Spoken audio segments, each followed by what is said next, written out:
Welcome back to this week's Gaming News Recap, where we provide the highlights in gaming that have happened over this past week. With Gamescom's announcements this past week, there's a lot to cover, so we will be focusing on a few select games instead that we have a number of details about to best provide you with information available.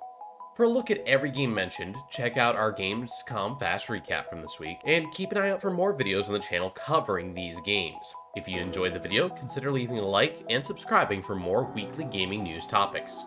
Let's get into the news. Battlefield 2042 started the week swinging, showing that DICE is not willing to give up on this game. Classes will be coming to Battlefield 2042, and all current specialists will be grouped into the classic 4 classes: Assault, Engineer, Recon, and Medic. These changes will come in Season 3 later this year. Season 2 launches on Thursday, September 1st, and will bring the next Battle Pass, which will include the new specialist Charlie Crawford, new guns, and a new vehicle, all in the free part of the pass. Several guns from previous Battlefield games that were already in the game as a part of the Portal mode will be added to the main 2042 section via a new challenge progression system, so that way they are earnable outside of the Battle Pass. Battlefield 2042 has obviously been struggling since launch, but as someone who is newer to the franchise, with 2042 being only my second or third Battlefield game, I feel like the game is a little bit overhated. I don't deny a single one of the problems the game has had, and I completely understand the frustration from longtime fans, but there's a lot about Battlefield 2042 that is enjoyable and fun. Is it what it should have been? Absolutely not. But I really like the world set up in 2042 and the lore that is a part of this world, and I hope that it's given a chance should another game take place in this time frame, and hopefully, that one will actually have a campaign. Rainbow Six Siege announced details on its next season, Operation Brutal Swarm. Its new operator, Grim, will bring a robotic beehive into the game that enables you to track an enemy operator for all of your allies to see. Once the enemy leaves the swarm, a few will hang on, slowly pinging the location until they deactivate. The stadium map from the 2021 Road to SI event will be added to the regular rotation, with some additional polish having been added. The Impact EMP grenade is also being added as a generic gadget for some attackers. For a full list of details, you can check out the article in the description below. The Finals from Embark Studios unveiled a teaser trailer this week. Described as a combat-centered game show, you can fight in virtual arenas with alterable and destructible environments. The game is a first-person shooter and takes the place of Arc Raiders as Embark's first released game as a new studio. Honestly, if it weren't for Arc Raiders and learning of the massive pool of classic FPS talent that is at Embark, I may have skipped over this game during my initial coverage. You can sign up for playtests now on Steam, with more being revealed about the finals in September. Destiny 2 announced its latest expansion at Gamescom. Lightfall will see the return of the Shadow Legion, and the expansion will open up a neon metropolis on Neptune for the player to explore. The story sees the arrival of the Witness and the approach of the end of the world. However, you are not helpless against this new threat, with a new power called Strand becoming available to you. You can harness darkness and pluck at the threads of reality, as well as flow through the city with a newfound speed with the grapple.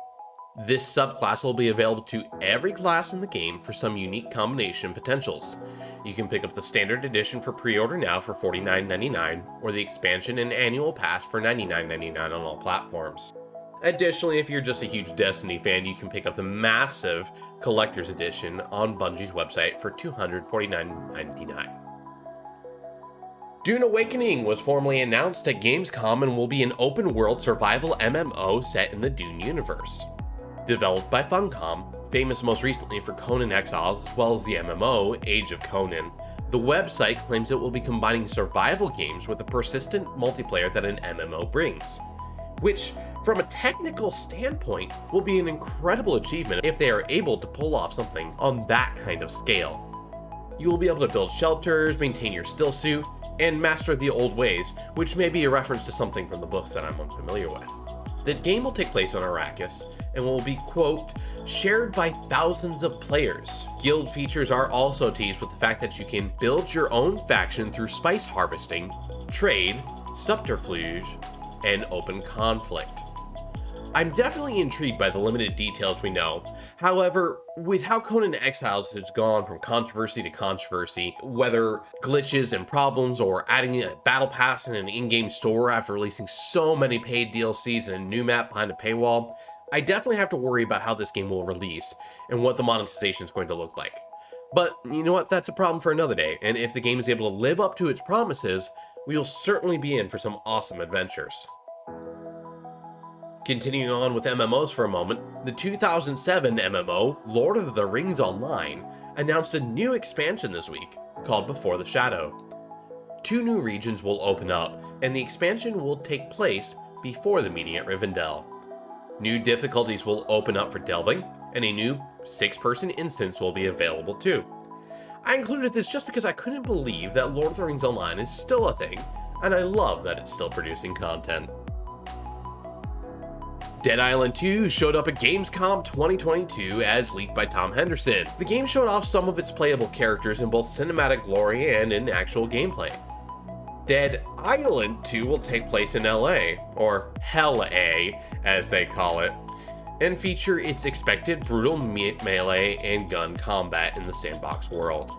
One unique feature that this game will have is Alexa game control, which will enable you to use your voice to do things like swap weapons, set waypoints, goad zombies, and more. This is the first time that this feature will be used in the game, and may honestly be the biggest drawing point for me as a player. If this feature is incorporated well, I can see it be a very interesting tool for horror games and even more. Dead Island 2 will be releasing February 3rd, 2023 on PC as an Epic exclusive and on PlayStation and Xbox consoles. 2K Games started this week teasing a Bioshock announcement to tie into the original game's 15-year anniversary. However, the announcement was in fact not a new game, but a Netflix movie adaptation. The film will be directed by Francis Lawrence, who directed I Am Legend, and written by Michael Green, who wrote Logan and Blade Runner 2049. Looks like Bioshock fans will have to wait a little bit longer to see another entry in the gaming franchise. Moonbreaker, a turn-based strategy game that brings tabletop miniatures to animated life, was shown off this week by the developers behind Subnautica. The idea of the game was to capture the experience of a physical miniatures game without the real-world limitations. You can paint your miniatures using the in-game tools, then use them for battle. Moonbreaker will have a story, and author Brandon Sanderson has been brought on board to help write and create the world. I'm glad that the developers are able to follow their passion after the success of Subnautica, although I must admit a little disappointment in what I've seen. I hope the game is able to find its targeted audience and be an enjoyable experience. For RTS fans, Homeworld 3 showed off some gorgeous new gameplay during Gamescom. The game is fully utilizing its 3D world space, allowing you to take non-traditional routes through megaliths, huge hulking space derelicts like the ones shown off in the gameplay. Particle storms and asteroid fields will add some variety to the world, and just being honest, the game looks incredible. You can wishlist the game on Steam now. Planned release window is in the first half of 2023. Hexworks Studio aims to take advantage of the opening that Elden Ring brought by offering a game in a similar vein. Self-described as an all-new epic RPG in a vast, interconnected world, The Lords of the Fallen aims to offer a more refined version of their initial 2014 outing, Lords of the Fallen, which was deemed too difficult at times, with no directions really given to the player as well as difficult controls. The game sits at mixed reviews on Steam, so it'll be interesting to see how much the developers have learned from Lords of the Fallen for their sequel. In this sequel, you will play as the Dark Crusader and journey through 2 expansive and parallel worlds which appear to be the worlds of the living and the world of the dead. The planned release window is 2023, and you can wishlist the game now on Steam. Hogwarts Legacy showed off a more story-focused trailer during Gamescom and revealed its pre-order editions that are available now. The trailer shows the player character and another student exploring a gravesite and attempting to use forbidden spells. The trailer definitely gives a darker, grittier tone than anything we've seen before for the game, and looks like a lot of fun, honestly. Hogwarts Legacy will release on February 10th, 2023. You can pre-order on consoles and PC launchers now.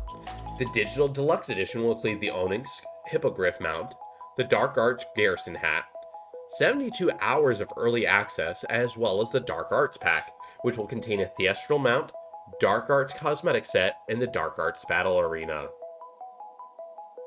Thank you for watching this week's gaming news recap. We kept it a little more focused this week and tried to give more of the highlights, but there were a ton of announcements this week, so make sure to keep your eye out for Monday's Missed News Minute. We will also be including more news segments detailing games that you can expect through the rest of 2022, as well as what we currently know is coming in 2023. Please leave a like, comment, what game are you most looking forward to that we covered today? Hope you have a wonderful weekend and happy gaming.